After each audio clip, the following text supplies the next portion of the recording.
एक Italian village में दो कजिन रहते थे, पाब्लो और ब्रूनो। दोनों बहुत ही बड़े सपने देखते थे और विलेज के सबसे अमीर आदमी बनना चाहते थे। पाब्लो और ब्रूनो बहुत ही हार्ड वर्किंग और समझदार भी थे। उन्हें बस एक अपॉर्चुनिटी की तलाश थी और एक दिन उन्हें वो अपॉर्चुनिटी मिल भी गई। उस विलेज को दो लोगों की जरूरत थी जो पास की रिवर से पानी भरकर ला सके, और ये काम पाब्लो और ब्रूनो को दिया गया। गांव वाले उन्हें एक बकेट पानी के लिए एक पेनी पे करते थे। ब्रूनो को लगता था कि मेरा सपना पूरा होने वाला है, लेकिन पाब्लो अभी भी थोड़ा कंफ्यूज था। उन हैवी बकेट्स को उठाने की वजह से पाब्लो के हाथ बहुत ही दर्द करने लगे थे।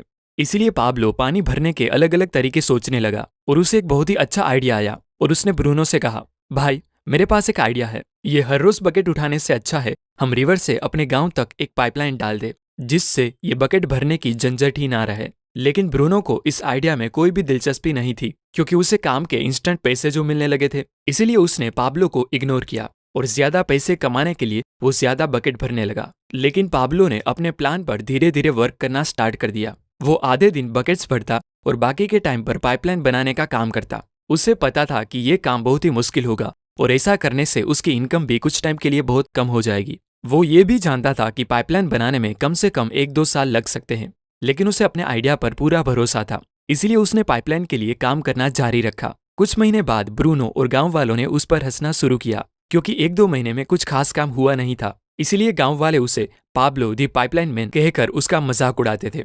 और दूसरी तरफ बकेट भरने वाले ब्रूनो की इनकम डबल हो चुकी थी। वो बड़ा घर खरीद चुका था, उसकी लाइफस्टाइल बदल चुकी थी। अब वो नई नई चीजें खरीदता था, जिसकी वजह से गांव वाले उसे मिस्टर ब्रूनो कहकर बुलाते थे। ब्रूनो जब वीकेंड्स पर मजे करता तब भी पाब्लो पाइपलाइन के लिए खुदाई का काम करता था। पाब्लो का काम बहुत ही मुश्किल था, इसीलिए वो हमेशा अपने आप को रिमाइंडर देता कि आज के सेक्रीफाइस की वजह से ही उसका कल का ड्रीम पूरा होगा। पाब्लो को पता था कि शॉर्ट टर्म का पेन लॉन्ग टर्म का गेन होता है, इसीलिए वो डे बाय डे पाइपलाइन बिछाने का काम करता रहा।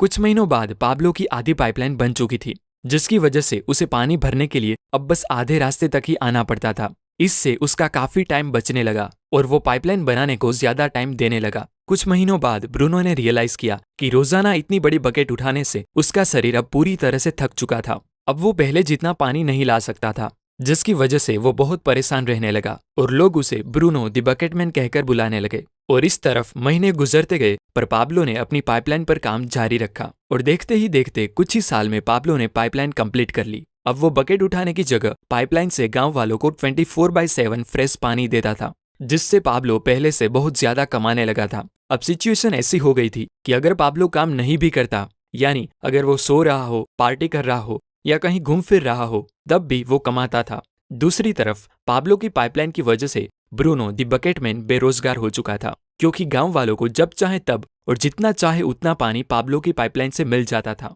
अब जरा रुकिए और सोचिए कि आप एक बकेट कैरियर है या एक पाइपलाइन बिल्डर। कि आपको पैसे कमाने के लिए ब्रूनो द बकेटमैन की तरह हर दिन काम पर जाना पड़ता है, या आप पाब्लो द पाइपलाइन मैन की तरह कुछ टाइम के लिए बहुत मेहनत से काम करना पसंद करोगे, जिससे जब आप सो रहे हो तब भी आपको पैसे मिलते रहे। इस बकेट कैरिंग वर्ल्ड में हमें यही सिखाया जाता है कि अगर आपको ज्यादा पैसे कमाने हैं तो आपको ज्यादा मेहनत करनी पड़ेगी, ज्यादा बकेट्स उठानी पड़ेगी, अपने टाइम को ज्यादा से ज्यादा ट्रेड करना होगा, जो सच नहीं है। ऑथर कहते हैं कि अगर आपको रिच दिखना है तो आपकी जितनी भी इनकम हो उसे खर्च कर दो और आप रिच इंसान दिखोगे। लेकिन अगर आप वेल्दी होकर फाइनेंशियल फ्रीडम पाना चाहते हो तो अपने पैसों को सेव करना स्टार्ट कर दो, क्योंकि वेल्थ वो पैसा होता है जो कभी स्पेंड नहीं किया जाता। आप किसी भी इंसान को देखकर ये नहीं बता सकते कि वो वेल्दी है या नहीं, क्योंकि वेल्थ हिडन होती है। हेल्थ और वेल्थ दुनिया की दो ऐसी चीज है जिसमें आपकी दिलचस्पी हो या ना हो, वो आपकी लाइफ को इम्पैक्ट करते ही है।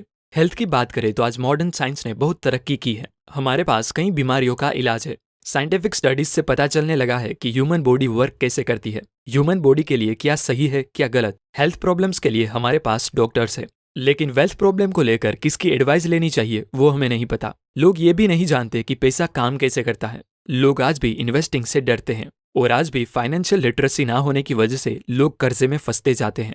आज के टाइम में नॉर्थ अमेरिकन्स बाकी सभी कंट्रीज के कंपैरिजन में सबसे ज्यादा काम करते हैं, इवन जापानीज लोगों से भी ज्यादा, लेकिन फिर भी उनका consumer debt all time high है। वहां ज्यादा पैसे कमाने के लिए लोग 2-2, 3-3 एक्स्ट्रा जॉब करते हैं। बट ऐसा क्यों? जब एक बकेटमैन बनना इतना ही खराब है, तब भी क्यों ज्यादातर लोग इसी लाइफस्टाइल को फॉलो करते हैं? वेल, उसका आंसर हमारी अपब्रिंगिंग में है, क्योंकि सोसाइटी, टीचर या पूरा एजुकेशन सिस्टम हमें सिर्फ यही सिखाता है कि आपको एक ब्रूनो द बकेटमैन कैसे बनना है, एक सिक्योर जॉब कैसे लगानी है, लेकिन कोई भी आपको पाब्लो दी पाइपलाइन मैन की तरह सोचना नहीं सिखाता। आप सोच रहे होगे जिनकी हाई पेइंग जॉब होती है वो तो बाकियों से खुश रहते होगे, बट ऑथर कहते हैं कि ये सिक्योर और ड्रीम जॉब सिर्फ एक इल्यूजन है। आपकी सैलरी चाहे कितनी भी ज्यादा क्यों ना हो, जब तक आपको पैसे कमाने के लिए अपना टाइम सेल करना पड़ेगा तब तक आप इस बकेट कैरिंग वर्ल्ड में ही फंसे रहोगे। डेरिल स्ट्रॉबेरी एक बहुत ही सक्सेसफुल बेसबॉल प्लेयर थे जो सिर्फ बेसबॉल खेलकर हर साल $5 मिलियन तक कमाते थे, और अलग अलग ब्रांड डील्स और पर्सनल ब्रांड से जनरेट होने वाली इनकम मिलाकर उन्होंने अपने 40th बर्थडे से पहले ही $100 मिलियन अर्न कर लिए थे। अब आप सोचेंगे कि इतने पैसे मिलने के बाद तो उन्हें कभी कोई फाइनेंशियल प्रॉब्लम नहीं आई होगी, लेकिन ऐसा नहीं था। स्ट्रॉबेरी को बेसबॉल से सस्पेंड करने के बाद उनके पास कोई इनकम सोर्स नहीं था, और कुछ टाइम बाद पता चला कि उनके पास अपनी वाइफ और 3 बच्चों को सपोर्ट करने तक की भी कोई सेविंग नहीं है। तो अब सवाल यह आता है कि उनके $100 मिलियन का हुआ क्या? उन्होंने वो खर्च कर दिए। महंगे घर, स्पोर्ट कार्स, लग्जरियस लाइफ और ड्रग्स अल्कोहल से उनकी सारी वेल्थ खत्म हो गई। वहीं दूसरी तरफ एक छोटे से टाउन में मार्गरेट और डोनेल नाम की एक स्कूल टीचर रहती थी जो पिछले 50 साल से एक ही स्कूल में पढ़ा रही थी, जहां उनकी सैलरी बस कुछ $100 से थी। लेकिन जब 100 साल की एज पे उनकी डेथ हुई तो पता चला कि उनकी नेटवर्थ ऑलमोस्ट $2 मिलियन थी। अब आप सोच रहे होगे ऐसा कैसे पॉसिबल हो सकता है? इतनी लो इनकम वाली एक औरत कैसे एक मिलियनर बन सकती है? आइडिया बहुत ही सिंपल है। मार्गरेट अपनी लो पेइंग जॉब में भले ही छोटी बकेट्स कैरी कर रही थी, बट साथ वो हर मंथ कंसिस्टेंटली अपनी थोड़ी सी इनकम का कुछ अमाउंट स्टॉक्स में इन्वेस्ट करती थी, जिससे उनकी एक लॉन्ग टर्म पाइपलाइन बिल्ड हो रही थी। वहीं डेरिल स्ट्रॉबेरी ने बड़ी बड़ी बकेट्स कैरी करके मिलियंस ऑफ डॉलर में अर्न करने के बाद भी अपनी पाइपलाइन बिल्ड करने के बारे में कभी नहीं सोचा। लोगों की लाइफस्टाइल, उनकी इनकम, हेल्थ, एजुकेशन जैसी कई अलग अलग चीजों पर रिसर्च करने के बाद साइकोलॉजिस्ट को पता चला है कि सबसे ज्यादा खुश वो लोग थे जो अपनी लाइफ खुद कंट्रोल कर रहे थे। कहते हैं मनी डजंट बाय हैप्पीनेस, जो सच भी है कि आपकी खुशी पैसों पर डिपेंड नहीं करती पर उससे मिलने वाले फ्रीडम पर डिपेंड करती है। 1440 से पहले जितनी भी बुक्स लिखी जाती थी उन्हें हाथ से लिखा जाता था। 1 घंटे के रिजल्ट के लिए इंसानों को पूरे 1 घंटे के लिए काम करना पड़ता था और एक बुक को पब्लिश करने में सालों लग जाते थे। लेकिन फिर गुटेनबर्ग ने दुनिया का सबसे पहला प्रिंटिंग प्रेस बनाया और 100 घंटे का काम मशीन के लेवरेज से सिर्फ 1 घंटे में पूरा हो जाता था। इसी तरह कंपनीज के सीईओ अपने काम के लिए एम्प्लॉइज को हायर करके उनके टाइम का लेवरेज लेते हैं। मान लीजिए आपको एक रेस्टोरेंट ओपन करना है तो आप एक डिश वॉशर, वेटर और शेफ का काम अकेले नहीं कर सकते। आप एक टाइम पर एक ही काम कर सकते हो, लेकिन जब आप एम्प्लॉइज को हायर करते हो तब आप उनके टाइम का लेवरेज लेते हो, जिससे एक ही टाइम पर आपके कई सारे काम हो रहे होते हैं।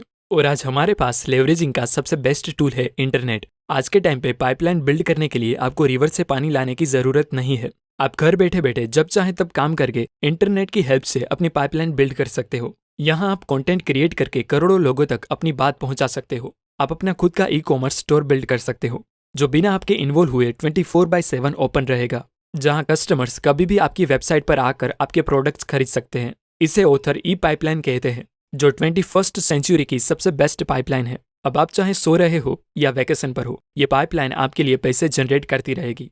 आप मानो या ना मानो पर इंटरनेट 21st सेंचुरी की सबसे बेस्ट पाइपलाइन है। इसीलिए दोस्तों ये सारी बुक समरीज को मैंने आपके लिए ऑडियो में कन्वर्ट कर दिया है, जो आप एप्पल पॉडकास्ट, गूगल पॉडकास्ट और स्पॉटिफाई जैसे किसी भी पॉडकास्ट प्लेयर पर सुन सकते हो। आपको याद रखना है तो सिर्फ मेरा नाम